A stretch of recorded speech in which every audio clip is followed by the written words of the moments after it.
You have been taught to respond, to defend yourself when questioned, to explain when accused, to justify when doubted, to fill every silence with words. This teaching has made you weak. What you are about to hear will disturb that weakness. The Stoic does not answer every question posed to him. He understands that speech is action, and action requires judgment. Most questions are not questions at all. They are traps, invitations to chaos, tests of your need for approval, demands disguised as curiosity. When you answer without thought, you surrender control of your attention. You allow another person to dictate the movements of your mind. You permit them to pull you from your purpose, to interrupt your discipline, to occupy space that belongs to you. This is a violation of your inner citadel. Epictetus taught that we are disturbed not by things, but by our judgments about things. The same principle applies here. You are disturbed not by the question, but by your belief that you must answer it. That belief is false. It was installed in you by a world that profits from your reactivity, a world that needs you distracted, defending, explaining. The Stoic sees this clearly. He does not mistake every prompt for a command. He does not confuse every voice with authority. He reserves his speech for what is necessary, true, and aligned with virtue. Everything else he lets pass. You have been conditioned to believe that silence is rudeness, that not responding is avoidance, that you owe others your time, your energy, your defense. You do not. Look around you. Most people speak to relieve their own discomfort. They ask not to learn, but to provoke. They question not from curiosity, but from insecurity. They throw words at you like stones, waiting to see if you flinch. And you, trained like a dog to respond on command, oblige them. You interrupt your peace. You abandon your task. You let them pull you into their disorder. And you call this politeness. It is not politeness. It is cowardice disguised as courtesy. The undisciplined mind mistakes every prompt for a duty. It believes that to be good, it must be available. That to be kind, it must be responsive. That to be respected, it must engage. None of this is true. Respect does not come from answering. It comes from boundaries, from knowing when to speak and when to remain still, from refusing to be moved by every gust of noise that blows your way. You have been living as though your attention is public property, as though anyone who asks a question has the right to your focus, as though you are obligated to participate in every conversation, every argument, every demand for explanation. This is exhausting, and it is unnecessary. Most of what is said to you does not require a response. Most of what is asked of you does not require your energy. Most of what seeks your attention does not deserve it. But you have not learned to discern. You react automatically. Someone criticizes you and you defend. Someone questions your choice and you justify. Someone baits you into conflict and you enter. This is not strength. This is slavery. You are a slave to the whims of others, to their moods, to their need to unsettle you, and the chain that binds you is your own belief that you must respond. The Stoic knows this. Not every question deserves an answer. Not every accusation requires a defense. Not every invitation to chaos must be accepted. You are not obligated to engage with what seeks to disturb you. Silence is not absence. It is presence under discipline. When you choose not to answer, you are not withdrawing. You are deciding. You are exercising the only freedom that cannot be taken from you, the freedom to withhold your reaction, to refuse participation, to let the noise pass without claiming it. This is not cruelty, it is boundary. And boundaries are the foundation of a free mind. Marcus Aurelius wrote in his private notes, "You have power over your mind, not outside events. Realize this and you will find strength." The question someone asks you is an outside event. The accusation they level at you is an outside event. The bait they lay before you is an outside event. None of these things have power over you unless you grant it. And you grant it through response, through engagement, through the act of treating their chaos as though it were your concern. It is not your concern. Your concern is your own mind, your own virtue, your own alignment with what is good, true, and within your control. Everything else is noise, and the disciplined mind does not answer noise.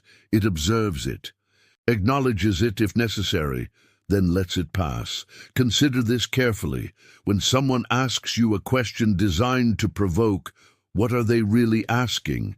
They are not asking for information. They are asking you to lose composure, to react emotionally, to prove that they can move you. When you answer, you prove it. You show them that your peace is fragile, that your attention is available, that you can be controlled. But when you do not answer, you show them something else. You show them that you are not available for disturbance, that your mind is not public space, that you do not move unless you choose to move. This is power, not the loud, performative power of argument, but the quiet, unshakable power of discipline, the power that does not need to announce itself, because it simply is. Here is what you will do. These are not suggestions. They are exercises in reclaiming your attention. First practice. When someone speaks to you with the intent to provoke, pause. Do not answer immediately. Let 3 full breaths pass. Inhale slowly. Exhale completely. In that space, ask yourself one question. Does this deserve my attention? Not, do they deserve it? Does this deserve it?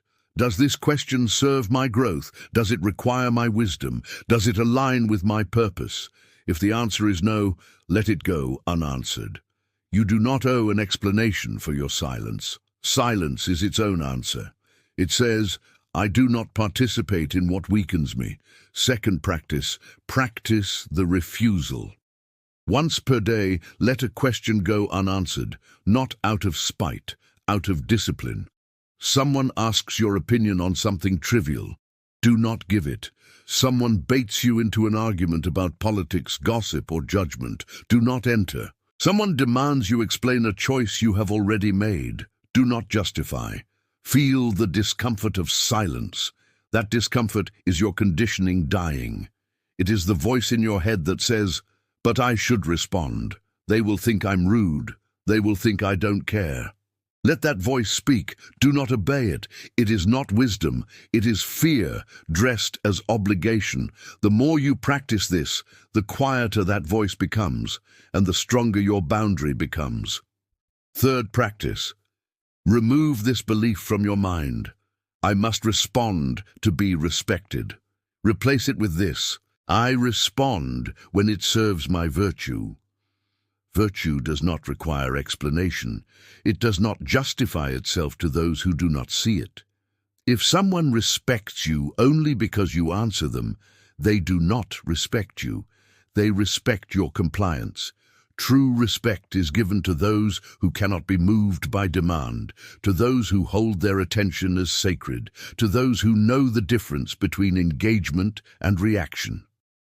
Fourth practice. At the end of each day, review your speech. Ask yourself, how many times did I speak today? How many of those times was speech necessary? How many times did I speak to fill silence, to defend myself unnecessarily, to prove something to someone who was not listening? Do not judge yourself harshly. Simply observe. Over time, you will notice patterns. You will see where your attention leaks, where your discipline weakens, where you allow others to command you, and you will begin to seal those leaks, one refusal at a time. Fifth practice. When someone accuses you falsely, do this. Say nothing. Let the accusation sit in the air. Do not rush to correct it. Do not scramble to defend your name. If the accusation is false, your life will prove it false. You do not need to speak. If the accusation is true, your defense will not change it. You need only correct the behavior. Either way, your words are not required. The undisciplined man speaks to control how others see him. The Stoic knows he cannot control how others see him, so he does not try. He simply lives according to virtue and lets his actions speak. Sixth practice: distinguish between questions that seek truth and questions that seek disturbance. A question that seeks truth sounds like this: how did you approach that decision? A question that seeks disturbance sounds like this: why would you ever think that was a good idea?